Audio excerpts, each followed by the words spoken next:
துணை பொதுச் செயலாளர்கள், மாநிலங்களவை உறுப்பினர் திருச்சி சிவா அவர்களை, நாடாளுமன்ற உறுப்பினர் ஆர் ராசா அவர்களை, மாண்புமிகு அமைச்சர் பெருமக்கள் ரகுபதி அவர்களை, அன்பில் மகேஷ் பொய்யாமொழி அவர்களை, கீதா ஜீவன் அவர்களை, முன்னாள் இந்நாள் சட்டமன்ற உறுப்பினர்களை, சமூக அமைப்புகளை சார்ந்த தலைவர் பெருமக்கள்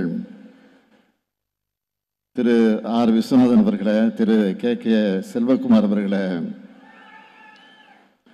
ஒருங்கிணைந்த திருச்சி மாவட்டத்தினுடைய நிர்வாகிகளை, உள்ளாட்சி அமைப்பினுடைய பிரதிநிதிகளை, கழகத்தின் பல்வேறு அணிகளை சார்ந்திருக்கக்கூடிய அமைப்பாளர்களை, துணை அமைப்பாளர்களை, மணக்கோலம் கொண்டிருக்கக்கூடிய மணமக்களை, மணமக்களுடைய உற்றார் உறவினர்களை, பெரியோர்களை, தாய்மார்களை, என் உயிரோடு கலந்திருக்கக்கூடிய தலைவர் கலைஞர் அவர்களின் உயிரினும் உயிரான அன்பு உடன்பிறப்புகளை, உங்கள் அனைவருக்கும் என்னுடைய அன்பான வணக்கம். திருவரங்கம் தொகுதியினுடைய சட்டப்பேரவை உறுப்பினர், நம்முடைய தலைமை கழகத்தினுடைய செயற்குழு உறுப்பினருமான பழனியாண்டி அவர்களுடைய அருமை மகன், இளைய மகன் விஜயபாரதி அவர்களுக்கும் மனிஷா அவர்களுக்கும் என்னுடைய உங்களுடைய அன்பான வாழ்த்துக்களோடு இந்த மணவிழா நிகழ்ச்சியை நிறைவேற்றி வைத்து அதை தொடர்ந்து மணமக்களை வாழ்த்தக்கூடிய ஒரு சிறப்பான வாய்ப்பை நான் பெற்றிருக்கிறேன். அந்த வாய்ப்பை பெற்றமைக்காக நான் மிகுந்த மகிழ்ச்சி அடைகிறேன், பெருமைப்படுகிறேன். திரு பழனியாண்டி அவர்களுக்கும் கழகத்திற்குமான உறவு என்பது இன்று நேற்று ஏற்பட்டதல்ல. 1986 இருந்து அவர் இந்த இயக்கத்தில் தன்னை ஒப்படைத்துக் கொண்டு முதலாக கிளைக்கழகத்தினுடைய செயலாளராக, இயக்கத்தினுடைய ஆணைவராக இருக்கக்கூடிய கிளைக்கழகத்தினுடைய செயலாளராக பொறுப்பேற்று பணியாற்றி, அதை தொடர்ந்து என்னுடைய வாழ்நாளில் பெரும் பகுதியை செலவிட்டு பசி, தூக்கம் இவைகளெல்லாம் மறந்து உழைத்து வளர்த்தெடுத்திருக்கக்கூடிய இளைஞர் அணியில் ஒன்றிய அமைப்பாளர் என்ற அந்த பொறுப்பை ஏற்றுக்கொண்டு 1999 2003 ஆண்டு வரையில அவர் அந்த கடமையை நிறைவேற்றி தந்திருக்கிறார். அதனுடைய பயனாகத்தான் அவர் ப்ரமோஷன் பெற்று ஒன்றிய செயலாளராகவும் பொறுப்பேற்று பணியாற்றி இருக்கிறார். அதற்கு பின்னால் 2021 நடைபெற்ற சட்டப்பேரவை தேர்தலில் இந்த திருவரங்கம் தொகுதியில் வேட்பாளராக நின்று போட்டியிட்டு 20 ஆண்டுகள் கழித்து நம்முடைய கழகத்தின் கோட்டையாக்கி இன்றைக்கு சட்டமன்ற உறுப்பினராக அந்த பொறுப்பேற்று பணியாற்றி கொண்டிருக்கிறார்.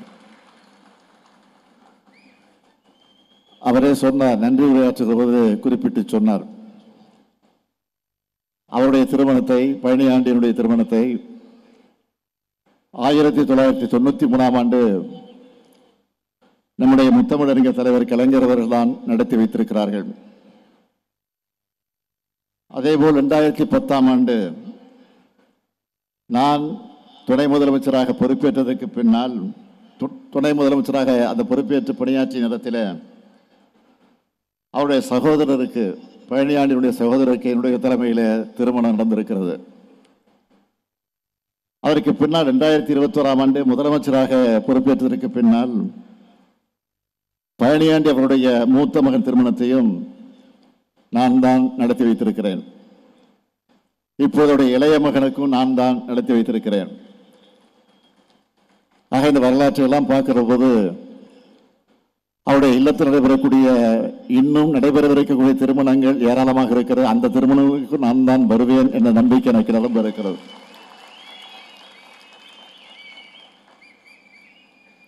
அவருடைய பேரன் பேத்திகளுக்கு கூட நான் தான் திருமணத்தை நடத்தி வைப்பேன் என்ற அந்த நம்பிக்கை எனக்கு வந்திருக்கிறது.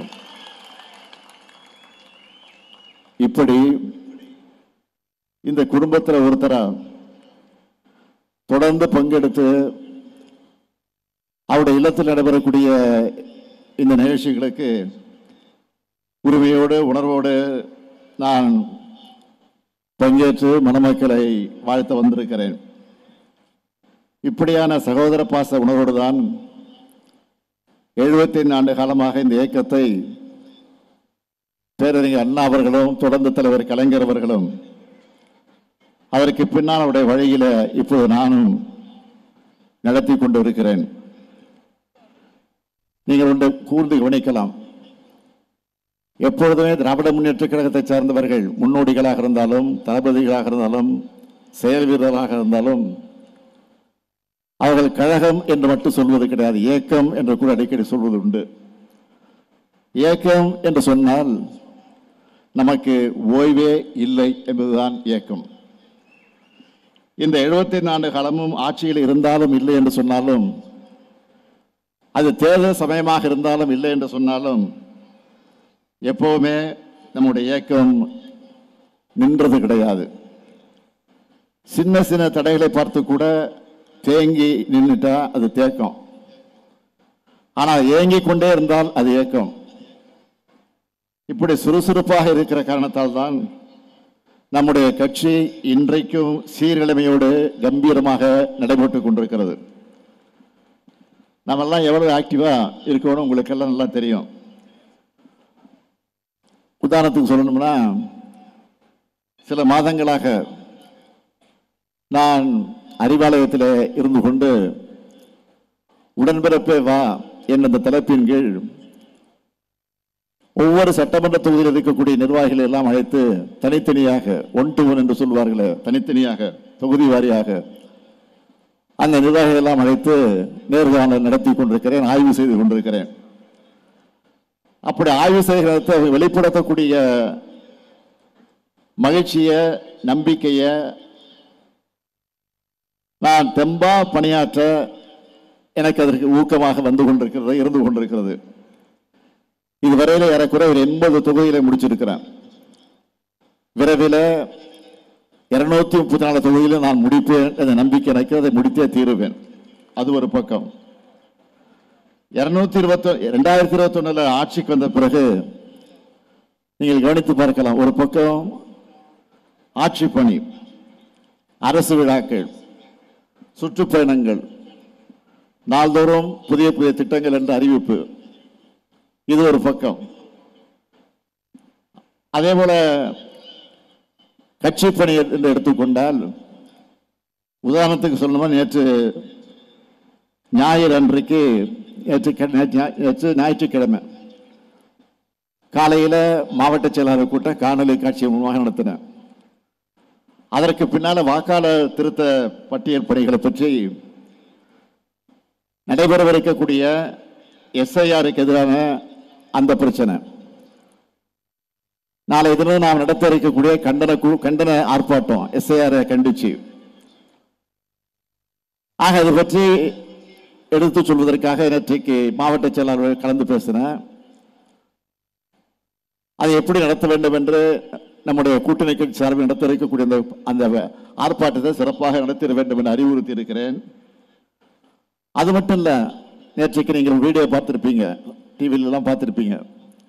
SIRனா என்ன, SIR என்பது எந்த அளவுக்கு மக்களிடத்தில் குழப்பத்தை ஏற்படுத்தி இருக்கிறது, அதை எப்படி நாம் முறையாக பயன்படுத்திட வேண்டும், அதை என்ன காரணத்திற்காக கொண்டு வந்திருக்கிறார்கள். எனவே அது குறித்து நம்முடைய பொதுமக்களும் விழிப்புணர்வு பெற வேண்டும் என்பதற்காக வீடியோ ஒன்றை வெளியிட்டிருக்கிறேன். அதையெல்லாம் முடிச்சுட்டு மாலையில் விமானத்தை பிடிச்சு திருச்சிக்கு வந்து இறங்கி அதற்கு பிறகு இந்த திருமண நிகழ்ச்சியில் நான் கலந்து கொள்ள வந்திருக்கேன். இதை முடிச்சுட்டு புதுக்கோட்டைக்கும் போக போறேன். ஆக இப்படி ஏங்கி கொண்டிருப்பது தான் எனக்கு பிடிக்கும். அதனாலதான் இது ஏக்கம் என்று சொல்லுகிறோம். தொடர்ந்து இயங்கிக் கொண்டே இருக்க வேண்டும். அதற்காகத்தான் இது இயக்கம் என்று நாம் சொல்லிக் கொண்டிருக்கிறோம். அப்படித்தான் நிற்க நேரம் இல்லாமல் நாம் வேலை செஞ்சுட்டு இருக்கிறோம். நான் மட்டும் இல்லை, இயக்கத்தில் இருக்கக்கூடிய முன்னோடிகள், இங்கே இருக்கக்கூடிய செயல் வீரர்கள் இன்றைக்கு பம்பரமாக பணியாற்றி கொண்டிருக்கிற காட்சிகள் எல்லாம் நான் தொடர்ந்து பார்க்கிறேன். ஆக என்ன காரணம்? எதிரிகளாக இருக்கக்கூடியவர்கள் புது புது உத்திகளோடு நம்மை தாக்குவதற்கு, நம்மை அழிப்பதற்கு, ஒழிப்பதற்கு புது புது முயற்சிகள்லாம் எடுத்திருக்கிறார்கள். வருமான வரித்துறையை ஏய்ப்பு விட்டார்கள். அதற்கு பிறகு பல்வேறு சிபிஐ என்றெல்லாம் சொல்லி பல்வேறு குற்றப்புலனாய்வுத்துறை மூலமாக எல்லாம் பல பல ஆயுதங்கள் எல்லாம் எடுத்து நம்ம மிரட்டி பார்த்தார்கள். இப்போது எஸ்ஐஆர் என்று சொல்லக்கூடிய ஒரு ஆயுதத்தை எடுத்து திராவிட முன்னேற்ற கழகத்தை இதன் மூலமாகத்தான் அழிக்க முடியும், ஒழிக்க முடியும் என்று முடிவு செய்து எடுத்திருக்கிறார்கள். இது வேண்டுமெல்லாம் வேறு மாநிலங்கள் வேணால் எடுப்பதாமே தவிர உறுதியாக சொல்லுகிறேன், திராவிட முன்னேற்ற கழகத்தை பொறுத்தவரை தமிழ்நாட்டில் ஒரு காலம் அது எடுபடாது, முடியாது என்பதை அழுத்த திருத்தமாக நான் தெரிவித்துக் கொள்ள கடமைப்பட்டிருக்கிறேன். இன்றைக்கு ஒரு செய்தி உங்களுக்கு சொல்லி ஆகணும். நான் திருச்சிக்கு வந்த உடனே ஒரு செய்தி கிடைச்சது. என்ன செய்தின்னா, இந்த எஸ்ஐஆர் குறித்து நாம் நீதிமன்றத்துக்கு சென்றிருக்கிறோம்.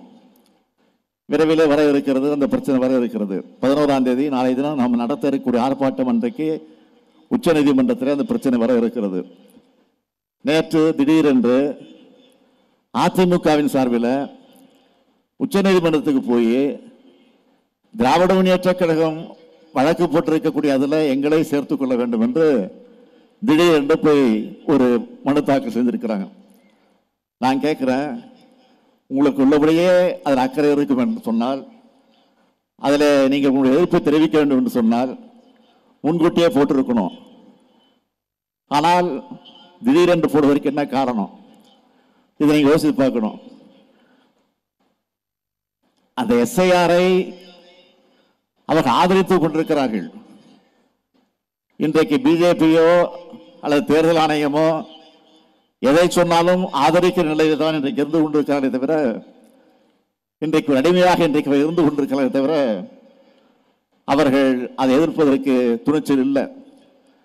ஆனால் இருந்தாலும் இன்றைக்கு நாம் தொடுத்திருக்கக்கூடிய வழக்கில் இன்றைக்கு தங்களை இணைத்துக் கொண்டிருக்கிறார்கள் சொன்னால் ஒரு கபட நாடகத்தை நடத்துவதற்காக திட்டமிட்டிருக்கிறார்கள்.